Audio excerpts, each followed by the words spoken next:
Harold Bruce Jacobi was a Hoosier native that was born on June 23, 1935 in Salem, Indiana. He was one of two children of Fred and Helen Jacobi. Bruce always had racing in his blood while growing up near Salem Speedway. Bruce would do some short track racing in Indiana before moving up into the USAC Champ Car Series. Despite missing 4 races in 1960, Bruce Jacobi would make his very first IndyCar race at Phoenix for the Bobby Hall Memorial. He would start in 10th place in IndyCar field and finished 8th on his debut. Throughout his IndyCar career, Bruce Jacobi was bouncing on various backmarker rides. He would miss 36 races and would compete for 38 races. However, he would have 1 top 5 at Springfield for the Tony Bettenhausen 100 and 6 top 10s in the span of 11 years. His most notable moment in his IndyCar career was the 1970 Jimmy Bryan 150 when he was involved in a big one at the start-finish line. He would finish in 19th. The only time Bruce would race in the Indianapolis 500 in 1965, where he would start 15th and finishing in 18th after having oil pressure issues. Bruce's last IndyCar race would be at the 1970 Tony Bettenhausen 200 at Milwaukee. Jacobi was going to attempt to race at the 1973 Indianapolis 500, but he would withdraw. And just like that, Bruce Jacobi's IndyCar career was over. Now, it was on to the stock car world. After withdrawing from the 1973 Indianapolis 500, Bruce Jacobi made his NASCAR debut at Pocono for the 1973 ACME Super Saver 500, which was an exhibition race. He would start 22nd and finish in 30th. However, he made his first official NASCAR points race debut was at the 1975 Daytona 500. Bruce Jacobi started in 39th, second to last. He would finish 12th place. In 1975, he would have 3 top 10s in 15 races out of 30. His best finish in NASCAR was 8th place at Talladega for the Winston 500. After 1975, Bruce Jacobi will do 5 more races between 1976 through 1981 and 1 ARCA race at Daytona in 1979. Between 1976 through 1981, Bruce Jacobi will DNQ for 3 races. One of the races was the 1977 World 600. Bruce Jacobi failed to avoid a spinning Rick Newsom. The crash happened when Jacobi was unable to avoid Rick Newsom's Ford that was sliding among the turn 4 wall after blowing a front tire. The impact of the flip catapulted Jacobi's car high up into the air, and upon hitting the ground, flipping violently several times. Upon coming to a rest, Bruce Jacobi managed to free himself from his mangled car before it was caught on fire on the bottom of the front stretch apron. Bruce Jacobi escaped the crash with only minor injuries, while Rick Newsom broke his leg from the impact. Throughout his NASCAR career, Bruce Jacobi has been doing his best to find rides and continue to race, very similar to his IndyCar career. Bruce Jacobi would have to wait 2 more years to find another opportunity. In 1983, Bruce Jacobi would travel down to Daytona International Speedway for Speed Weeks to find another ride. Bruce Jacobi would attempt to race his way into the 1983 Daytona 500 in a number 05 Pontiac, which was owned by Bill Measle. Bill needed a driver, as he was not confident in piloting a Pontiac, and the Wednesday before the 500 and only 1 day before the qualifying races, the two agreed that Bruce would drive the car. Bruce Jacobi would start 33rd out of 35 cars to the first qualifying race at Daytona. Unfortunately, on lap 5, tragedy struck. And a bad crash coming out of turn 2. One car has somersaulted several times and been destroyed on the back straightaway. I believe it's 2. Car number 05 going side over side and end over end several times. Bruce Jacobi has badly crashed in the back straightaway.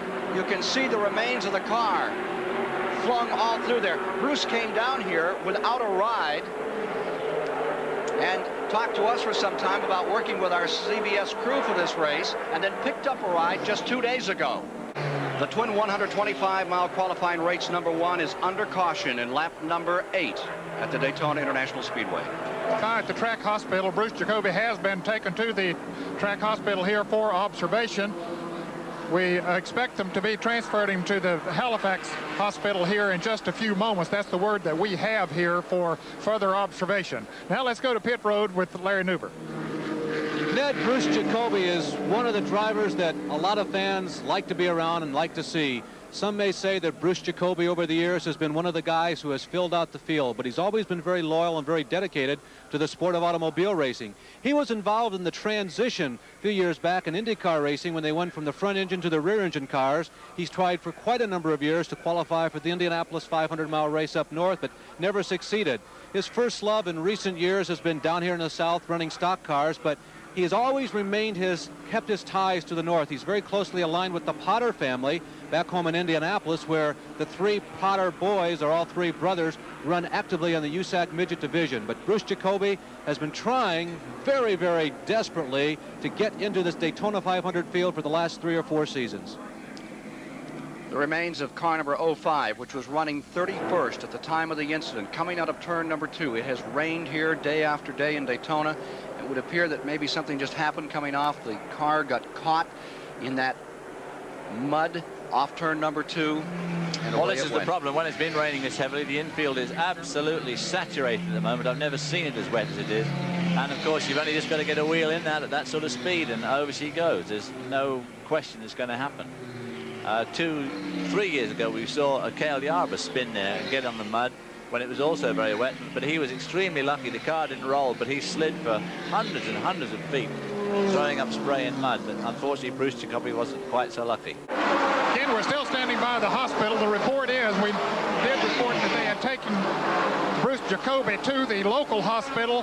One of his crew members came by and said that, of course, he was breathing, that he was unconscious, but they're taking him for further observation, and his wife, Yana, has gone with him to the Halifax hospital. Thank you, Ned. As we leave you today, it seems rather positive on Rusty Wallace's condition, and we note from the Halifax General Hospital in Daytona that Bruce Jacobi is still listed in critical condition.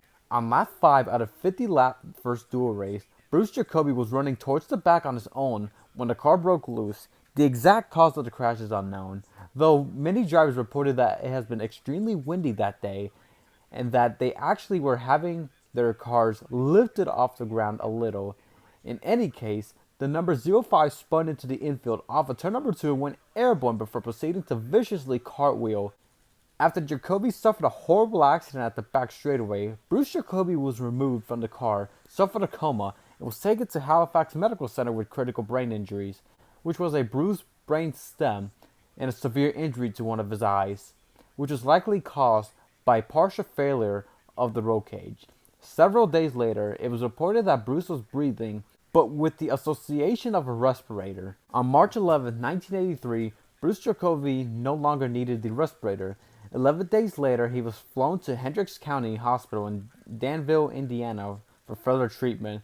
He would also go to a nursing home in Indiana. He regained partial consciousness sometime thereafter and would be in the state for 4 years, his mobility having been severely compromised, though not lost entirely.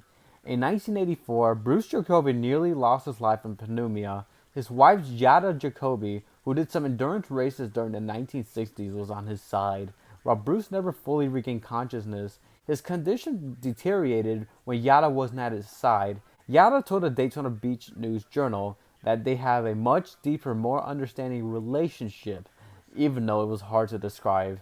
Unfortunately, on February 4th, 1987, almost 4 years after the accident, Bruce Jacobi unfortunately never woke up from his coma and would die. After his death, some of Bruce's racing memorabilia is stored at the Stevens Museum in Salem, Indiana, serving as a reminder of the days when a laborer's dream to one day race in a top American series could come true. Even though Bruce Jacobi was a driver that drove for backmarker teams in IndyCar and NASCAR, he would accomplish his big dreams of racing and being a race car driver and die doing what he loved. Bruce Jacobi was 51 years old. Thank you guys so much for watching. This is Impress 2000 signing off. Goodbye, everybody.